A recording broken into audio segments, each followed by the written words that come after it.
నా జీవితంలోకి అలాంటి వ్యక్తిని నేను భర్తగా కోరుకుంటున్నాను అంటూ తన రెండవ పెళ్లిపైన గుడ్ న్యూస్ షేర్ చేసుకుంటూ అభిమానుల ముందుకు వచ్చేసింది నిహారిక కొణిదెల.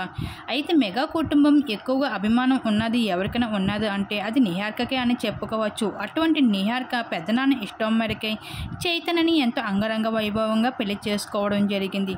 కానీ పెళ్లి చేసుకుని ఏడాదిలోని వీళ్ళిద్దరి మధ్యన విభేదాలు రావడంతో ఇంక వీళ్ళిద్దరూ విడాకులు జరిగిపోయేవి. ఇంక విడాకులకి కారణం ఏమిటి అంటే తనకి ఇండస్ట్రీ పైన నిహారికకి ఉన్న ప్రేమ, ఆ ప్రేమని యాక్సెప్ట్ చేయకపోవడం వల్లే చైతన్య నిహారిక అందుకే చైతన్యకి విడాకులు ఇచ్చిందంటూ పలు వార్తలు బయటకు వచ్చాయి.